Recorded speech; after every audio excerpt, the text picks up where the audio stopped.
Delphine Manceau, bonjour. Bonjour Quentin. Alors dites-moi, rappelez-moi plutôt, si vous en souvenez toutefois, une matière à laquelle vous étiez profondément allergique quand vous étiez, peut-être pas enfant, mais disons au collège, quoi.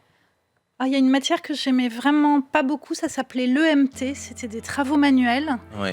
et on a fabriqué des trousses en toile de jute, des boîtes et j'étais vraiment pas douée. C'était pas des arts plastiques, c'était des sortes de constructions un peu alternatives. C'est ça. Il y avait des cours de dessin à côté, mais là c'est dommage parce que j'aurais pu vraiment développer.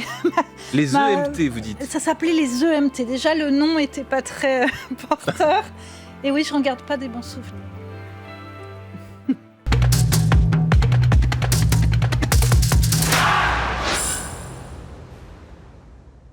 Bonjour à tous et bienvenue au Talk Décideur du Figaro avec aujourd'hui en face de moi Delphine Manceau, la directrice générale de Neoma Business School et présidente de la CGE, la conférence des grandes écoles. Alors vous êtes diplômée vous-même de HEC en 96, je crois, quelque chose comme ça.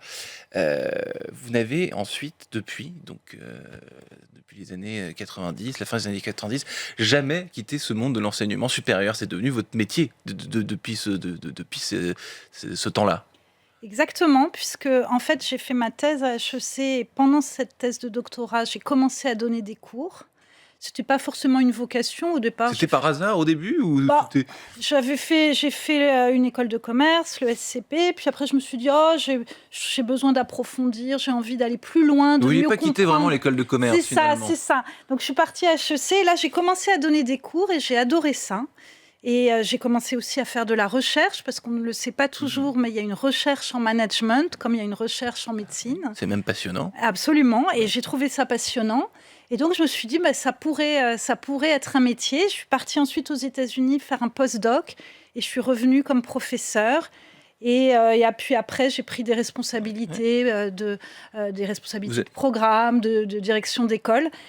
Et je continue, j'adore ça. Vous avez, si je prends l'expression un peu vintage, vous avez fait carrière dans le monde de l'enseignement supérieur, si je puis dire. Oui, j'ai changé de métier aussi dans ce monde-là, parce que entre faire des cours, enseigner et puis diriger une école, c'est pas du tout la même chose. Ouais. Mais j'adore ce contact avec les jeunes. Je trouve qu'on est aux avant-postes. Finalement, on voit les jeunes générations arriver avant le monde économique. On voit la manière dont ils changent. On peut aussi essayer d'avoir un impact sur eux et j'adore ça. Petite curiosité, vous parlez de votre thèse à HEC, c'était sur quel sujet ? C'était sur les pré-annonces de nouveaux produits, Ouais. sur la pratique de certaines entreprises d'annoncer publiquement à l'avance qu'elles vont Sur lancer... le teasing, quoi. Oui, voilà, qu'elles vont lancer un nouveau jeu vidéo, un nouvel outil d'intelligence artificielle avant de le vendre. Donc pourquoi le dire à l'avance ? Ça bloque les concurrents, enfin, ça a plein d'effets intéressants. Et ça a plein d'effets intéressants. Et d'ailleurs, ça a beaucoup évolué depuis ces années-là, avec Internet, avec l'IA, on va en reparler, etc. Tout change très vite. Alors justement, ce monde de l'enseignement supérieur, c'était ma question d'ailleurs suivante. Et surtout, les grandes écoles, comment ce monde a évolué en 30 ans, depuis que vous le côtoyez, en gros. Quelles grandes évolutions vous avez vues, constatées ? Il a énormément évolué. D'abord, il est devenu très international, alors qu'il n'était pas tellement à l'époque où j'étais étudiante. Aujourd'hui, tous les étudiants vont étudier par le monde pendant 6 mois, 1 an, 2 ans. Et souvent, c'est le premier moment de leur vie où ils vont vraiment s'immerger dans une autre culture. Le côté échange, il y a encore quelques décennies, ça n'existait presque pas. Presque pas. C'était une exception, alors qu'aujourd'hui, c'est complètement généralisé.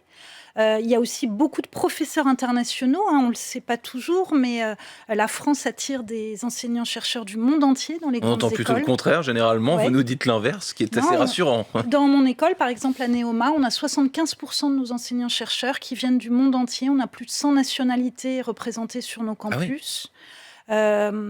Au niveau des grandes écoles, 1/4 des étudiants sont internationaux. Donc ça, c'est un élément sur lequel ça a énormément changé.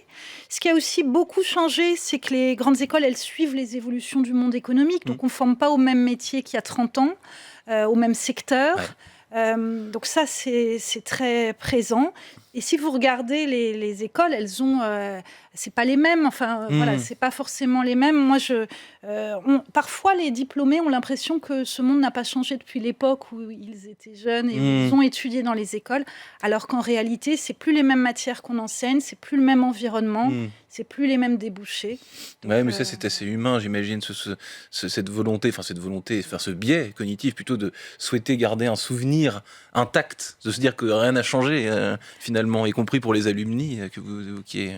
Oui, d'autant que souvent c'est des bons souvenirs, Oui. et que c'est aussi les années où on était jeune, où le monde entier était ouvert, Ouais. enfin, toutes les possibilités professionnelles étaient. Il y avait cette forme étaient d'insouciance, possibles. Exactement. de candeur aussi. Quand c'est vrai que c'est une période assez intense et où tout est possible effectivement pour les élèves. C'est une période souvent très heureuse où les élèves, en plus de leurs cours, développent beaucoup de projets, se font des amis pour la vie. Et c'est vrai que l'attachement des diplômés à leur école, qu'il s'agisse d'une école de commerce, d'ingénieur ou de tout type de grande école, c'est souvent un attachement très fort et pour des décennies. Et ça, c'est une grande force des grandes écoles d'ailleurs. Alors ensuite, on passe à autre chose. Mais là, j'ai envie de vous poser cette question parce que vous connaissez bien ce monde-là, parce que vous avez enseigné, vous avez côtoyé beaucoup d'élèves. Est-ce que, alors à l'heure aujourd'hui, on dit la Gen Z, c'est ainsi, machin et comme ça, où on crée de nouvelles cases. En gros, qu'est-ce que vous diriez? Est-ce que les élèves d'aujourd'hui, en quoi ils sont différents, en quoi ils sont similaires à ceux d'il y a 20 ans? Alors, ils sont différents. Chaque génération est différente. Oui. Et c'est ça aussi que j'aime bien dans ce métier, c'est qu'on voit arriver les nouvelles générations. Ils sont très curieux. Ils ont une capacité à trouver des informations sur plein de choses entre leur téléphone, l'intelligence artificielle. Donc, ils ont une agilité digitale très, très forte. Une grande ouverture aussi au monde. On en parlait. Parfois, ils ont un peu de mal à se concentrer dans la durée, ce qui nous pose question, parce que ça veut dire qu'on ne peut plus du tout leur faire des cours comme on le faisait il y a 30 ans. Ça aussi, c'est quelque chose qui a changé. Ah oui. Le cours magistral de 3 heures, ça, c'est plus possible. C'est plus possible. Ah non, ça décroche. Tout de suite. Ah ouais. Donc, au contraire, par contre, ils aiment bien être dans l'action, développer des projets, travailler en groupe. Ils sont beaucoup plus à l'aise à l'oral qu'il y a 10 ou 20 ans. Ouais. Donc, moi, quand on dit ils sont moins bien, ils sont différents, à nous de nous adapter. Le cours magistral de 3 heures, c'est vrai que c'est beaucoup. Aujourd'hui, vous direz qu'il y a un moment, un laps de temps au-delà duquel c'est plus possible. En gros, de la même manière qu'une réunion en entreprise, ça doit durer 30 minutes max, est-ce qu'un cours en école, ça doit durer... Alors, un cours peut durer longtemps, mais il faut changer les rythmes toutes les 20-30 minutes. C'est ça. Il faut passer à une autre activité. Il faut les mettre dans l'action, il faut faire des allers-retours, il faut faire des dialogues, des échanges. Ils ne peuvent pas vous écouter leur professeur pendant 3 heures. Non, ça, ils décrochent, ils pensent à autre chose. Ouais. On a évoqué très rapidement l'intelligence artificielle. Vous, à Neoma, vous avez un partenariat avec Mistral AI, qui est la référence française et même mondiale presque de l'intelligence artificielle. Vous formez vos élèves depuis quelques années. Je crois que vous êtes pionnier d'ailleurs dans cette façon d'appréhender très très vite, très tôt, ce truc difficilement appréhendable d'ailleurs finalement. Oui, alors on apprend en marchant, mais c'est vrai qu'on a été parmi les premiers. Aujourd'hui, on a formé plus de 10 000 étudiants à l'intelligence artificielle. Notre credo, c'est qu'il faut que nos élèves aient un usage éclairé de l'intelligence artificielle, qui soit ni aveugle au sens où ils pourraient se raconter que ça n'existe pas, et nos professeurs non plus, ni ébloui non plus en pensant que ça va résoudre tous leurs problèmes et faire leur travail à leur place. Donc un usage éclairé, ça veut dire aussi être conscient des biais, des risques, de tous les biais qu'il y a dans l'intelligence artificielle qui sont importants. Et en même temps, il faut qu'ils sachent l'utiliser de manière habile, utile, parce que dans leur futur métier, ils vont devoir l'utiliser. Donc nous, on leur apprend à prompter, on leur apprend aussi à prendre du recul, on leur fait faire des exercices où ils n'ont pas le droit de l'utiliser et d'autres où ils l'utilisent, et on compare les résultats et ils voient aussi l'impact que ça a. Delphine Manceau, il y a ses élèves, vos élèves et beaucoup d'élèves aujourd'hui, c'est une réalité, tout le monde le dit, utilisent l'intelligence artificielle pour faire leurs examens, pour faire leurs devoirs. Ça, c'est une réalité. Comment est-ce que là, je vous demande d'enfiler votre costume de prof, et donc voilà, vous relisez des copies. Est-ce que vous décelez, quels sont les moyens pour déceler que très clairement, c'est pas, je sais rien moi, Léopold ou Gaëtan qui a écrit ces lignes. C'est très clairement l'ordinateur, quoi. Déjà, quand il n'y a aucune faute d'orthographe, c'est louche. Ah ouais. Et puis aussi, quand on a plusieurs élèves qui vont vous citer les mêmes références, vous dites, bon, ça, au même endroit, voilà, avec les mêmes vous mots. Dites, ça, c'est un peu étonnant. Globalement, je pense que les devoirs à la maison, c'est un peu fini. Demander aux élèves de faire un devoir tout seul, on sait qu'ils vont se faire aider par l'intelligence artificielle. Et c'est le grand retour des oraux, parce qu'à l'oral, on ne peut pas bluffer, ou des devoirs sur table à l'ancienne, papier-crayon, ou même avec l'ordinateur, on peut bloquer les accès. Et finalement, le grand retour du passé, dans certaines mesures, sur ce point, en tout cas, sur ce point-là. Ce qui est assez rassurant, parce que vous dites l'oral, le grand retour de l'oral, pardon, vous avez dit.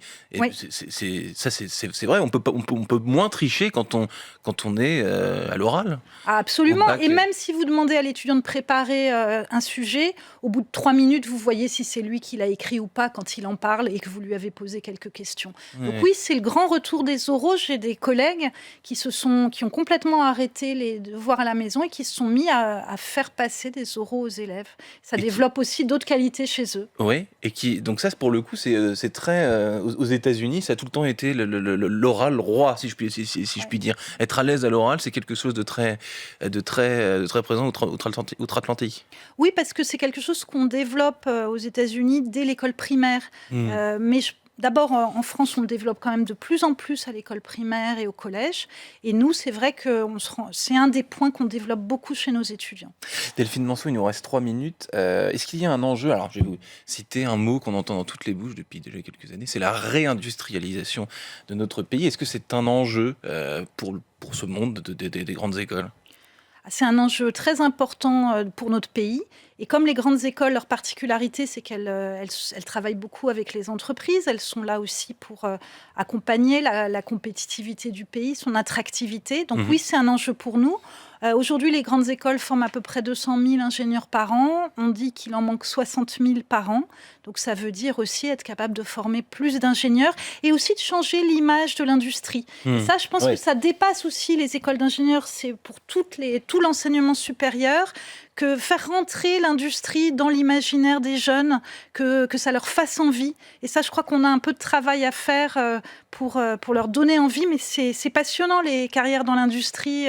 Ça change la vie des gens et il faut qu'on le communique mieux, je pense. Je reviens à Neoma, donc l'école où vous êtes directrice générale.